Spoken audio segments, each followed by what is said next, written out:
Aujourd'hui, le chef revisite la poire au vin. Si, ce gâteau cache des poires moelleuses cuites non pas dans l'alcool, mais dans un jus de framboise. Posées sur un lit de biscuits, elles sont recouvertes d'une crème diplomate à la fleur d'oranger. Cela n'a plus grand-chose à voir avec le dessert que connaissent bien nos candidates. Tout est plus compliqué et raffiné. Alors elles devront se montrer très attentives pendant la démonstration du chef. Elles ne pourront compter que sur leurs notes lors de l'épreuve, car elles ne possèdent pas la recette. On a beaucoup de chance cette semaine, on a Georgiana View. Oui. Ça te dit un petit dessert à la poire? Ma foi, pourquoi pas? Pourquoi pas? La poire au vin, c'est quelque chose que ma grand-mère a l'habitude de nous cuisiner. Donc, ça a un goût d'enfance. Et j'ai vraiment hâte de voir la manière dont le chef va réinterpréter sa propre recette. Lorsque je travaillais sur la Côte d'Azur il y a très longtemps, je faisais, avec mon chef de l'époque, des poires pochées, mais dans un jus de cassis. Alors, on avait l'impression que c'était des poires au vin, et le cassis avec la poire, voilà, c'était juste divin. Donc j'ai voulu reprendre un peu ce souvenir d'adolescence et revisiter un peu tout ça. Donc, je vous ai préparé des poires, je les ai épluchées. J'aime bien prendre des poires William, très simplement, parce que c'est des poires qui se pochent à la perfection, qui sont un peu juteuses. Là, vous ne me dites pas que vous n'aimez pas les poires. Non, Cécile. j'adore les poires. À la Fayotte. Il me taquine sur mes goûts culinaires, mais qu'il ne s'inquiète pas. Je suis très, très gourmande. Hormis le lait concentré, la cannelle et le chocolat, effectivement, le reste, je suis ouverte à toute expérience. Juste à côté, en fait, qu'est-ce que j'ai fait? J'ai fait ce qu'on appelle un temps pour temps. Le même poids, 200 g de pulpe de poire, 200 g de pulpe de framboise, 200 g de banus, un vin rouge un peu corsé, un peu sucré, et 200 g d'eau. Je mets tout, je porte à ébullition, j'arrête, je mets mes poires, je mets un petit papier dessus et je laisse sur feu doux pendant 20 minutes. J'arrête mon feu et je laisse comme ça toute la nuit. L'idée, et on va le vérifier ensemble, c'est que ma poire, vous voyez, quand je vais la piquer, elle va être très tendre. Il n'y a quasiment pas de résistance. Là, j'ai une poire qui est juste impeccable. Mon jus, je l'ai gardé. Alors, je vais juste le réduire un chouïa. Ça, c'est juste pour la décoration. J'ai envie de faire quelque chose d'un peu sirupeux. Donc voilà, on va le mettre à ébullition et après, on va réduire un peu tout ça sur feu doux. Maintenant, on va réaliser en fait une crème diplomate. La crème diplomate, c'est vraiment le b.a.-ba de la pâtisserie. C'est une crème pâtissière associée à de la crème montée. Extrêmement simple. Donc, je prends ma grande casserole cette fois-ci. Je vais rajouter le lait. J'ai une gousse de vanille. Je vais la lisser comme d'habitude. Je vais la couper ensuite en deux. Voilà. Et je vais bien la gratter. Hop. Je mets la gousse parce que c'est là où tout est parfumé. Hein. Et je mets mes petits grains de vanille. Hop. Et là, Cécile. À fond, à fond, à fond. Voilà, nickel. Vous avez tout compris. Ça va bien se passer. Christophe Michalak continue la première partie de sa crème diplomate, la crème pâtissière, avec 3 œufs clarifiés, du sucre et un peu de fécule de pomme de terre. Ce qu'il faut savoir lorsqu'on fait une crème pâtissière, c'est qu'on peut utiliser de la fécule de pomme de terre pour alléger la crème pâtissière. Moi, j'apprécie. On peut utiliser de la fécule de maïs également. Dans les vieilles recettes, on utilisait très souvent de la farine. La farine, ça a un goût... il y a un goût qui me déplaît vraiment. Donc moi, j'ai zappé totalement de la farine. Et alors, petite question, Oui. En cuisine salée, par exemple, il est conseillé, par rapport à une béchamel, de bien la faire cuire pour justement atténuer ce goût de farine. Donc, Oui. est-ce qu'on ne pourrait pas éventuellement, Très si on bonne a le question. temps... Alors, en fait, la pâtissière, en règle générale, on essaie de la faire bouillir 3 minutes. D'accord. Premièrement, pour enlever ce côté amidon, qui est désagréable et soyeux en bouche. Deuxièmement, pour avoir aucune bactérie. Et après, l'idée, c'est de la faire refroidir très vite. Il y a des œufs, donc c'est dangereux, donc on fait attention. C'est le premier truc qu'on apprend en pâtisserie, en fait. Voilà, c'est le b.a.-ba. Petite vérification du jus framboise Banyuls qui réduit tranquillement à feu doux. Le chef prend ensuite le lait chaud et on ajoute la moitié dans son mélange œuf, fécule, sucre, avant de tout remettre dans la casserole. Je remue et je reviens sur mon induction. Vous voyez, je laisse ma gousse de vanille à l'intérieur, primordial. Tout le goût se concentre là en ce moment. Ouais. Regardez comme elle est belle. Elle est lisse, elle est impeccable. Elle est en train de bouillir, vous voyez, ça fait pouf, pouf, pouf.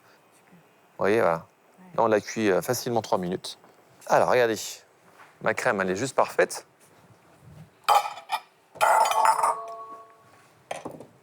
On va retirer la gousse de vanille. Voilà, on retire tout. Je mets un soupçon. Et pas une pinceounette comme je vois souvent, n'est-ce pas, Cécile? Oui. 2 fleurs de sel, ça va concentrer encore plus la saveur de ma vanille. Voilà. Et la technique maintenant, c'est celle-ci. J'ai un bac bien froid. Ça va couper totalement la cuisson de ma crème. Voilà. Hop, facile, non? Oui. Alors attention, parce que là, je vais très vite, mais j'aurais dû au préalable ajouter, je mets une petite feuille de gélatine. Comme on n'a que 30 minutes et que je veux qu'elle soit un peu, qu'elle ait un peu de force, voilà, je mets un peu de gélatine. Faites-le dans votre casserole. Hein. Vous savez, nous, les hommes, on parle et on ne sait pas faire deux choses à la fois. C'est pas une légende. Après ce moment d'autocritique lucide, le chef ajoute de la fleur d'oranger dans la crème, puis il filme au contact et met le plat au congélateur. Alors à la maison, vous faites exactement la même technique et vous le stockez au réfrigérateur. D'accord? Une petite heure au réfrigérateur et c'est parfait. Je vais prendre mes poires maintenant et je vais les couper. On va la couper en deux. Hop, encore en deux, en quartier en fait. Hein. Et de nouveau en deux. Ce qu'on appelle couper en sifflet en fait. Hein. Ok, on enlève les pépins. Et l'on recommence avec la deuxième poire. Puis le chef sort un cercle à pâtisserie qu'il utilisera au moment du dressage et il retourne au jus de cuisson des poires en réduction. Regardez, j'ai un élément qui est un peu épais. Ça me suffit amplement. Voilà, on va le faire refroidir comme ceci. On va le laisser au réfrigérateur. J'ai très peur de la réduction parce que le chef nous explique de manière assez générale. Vous voyez, vous faites ça, vous faites ça, vous faites ça. Il n'y a pas de temps. Moi, j'ai l'habitude de travailler avec un thermomètre de pâtisserie. J'ai l'habitude de travailler avec le chronomètre. Là, c'est à l'œil et c'est difficile. Maintenant, je récupère mon jus. Voilà.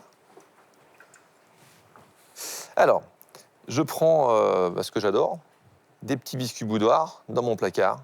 Je vais les imbiber, mais alors, on va faire attention de les imbiber correctement. Il faut que ça ramollisse légèrement, mais il faut quand même qu'il y ait de la mâche. Voilà, donc je les prends au fur et à mesure. Hop. Donc le côté bombé en dessous. Ouais. En fait, le côté cristallisé, il est côté bombé. Et c'est là où le biscuit ne s'affaisse pas. D'accord. Donc on va faire ça. Hop. Voilà, on est pas mal. En fait, on fait comme un montage d'une charlotte, avec les moyens du bord. Ouais, je n'hésite pas à l'écraser. Pour vraiment arriver, il faut remplir les bords. Il faut vraiment qu'on ait un produit impeccable.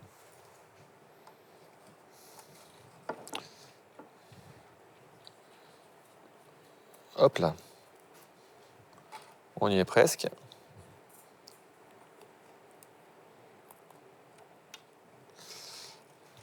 Ça va? Je vous entends plus? On regarde. On regarde.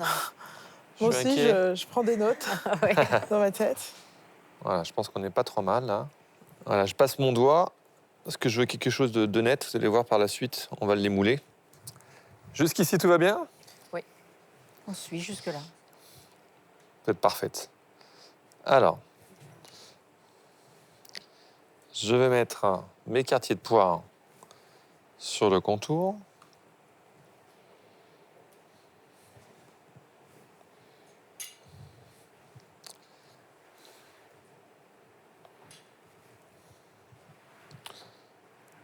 Vous voyez la pointe la plus fine vers le haut. Vous voyez? Voilà.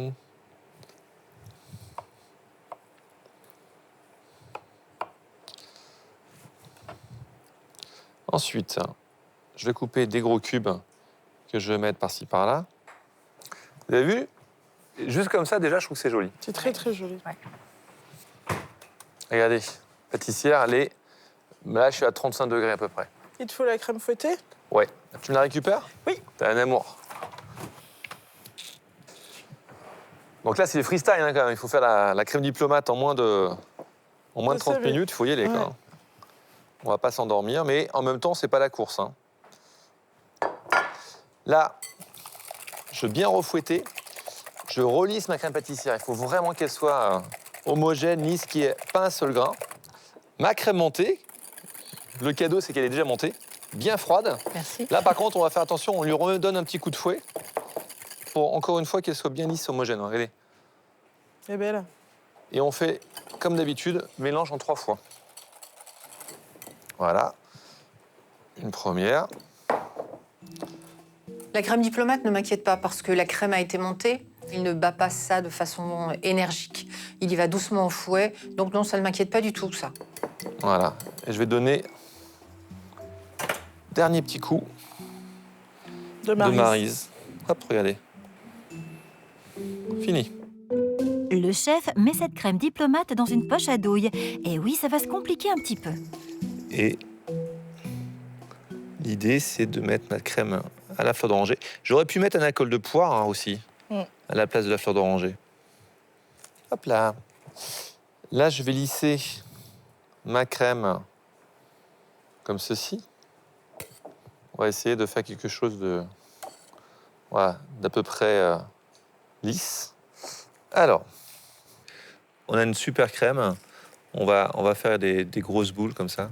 Je me dis que Christophe Michalak est le champion du monde de l'utilisation de la poche à douille et que je vais faire du mieux que je peux, mais en ce qui me concerne, ça va être compliqué. C'est Mimi, ça. Trop beau. Ah, mais c'est simple et efficace. La magie fait que dans mon placard, j'ai des spéculoos. Toujours, hein. Il y Je a les ai toujours un peu de mixés. spéculoos dans les placards de Christophe. Et on va tamiser les spéculoos comme ceci, généreusement. J'essaie de ne plus voir la crème, en tout cas sur mon côté lisse. Hop. Je vais mettre un petit coup de doigt ici, là, hop, pour m'assurer que tout soit impeccable.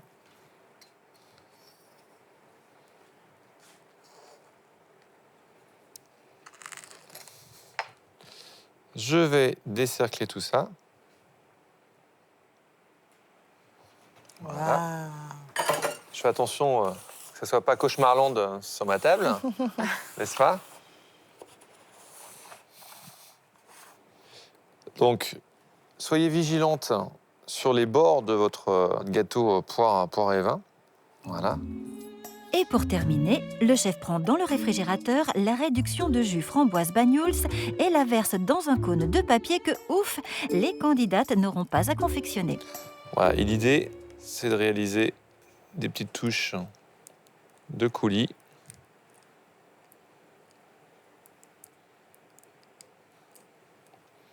Je m'arrête là. Non? C'est bien, hein? C'est parfait. Voilà, 3 petits éclats d'or. Donc on fait attention, c'est un peu fragile.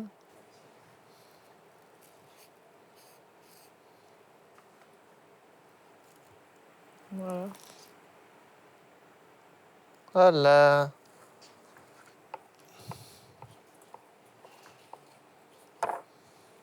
Voilà, et juste par-ci, par-là, on remet des tout petits cubes de poire. Voilà, juste pour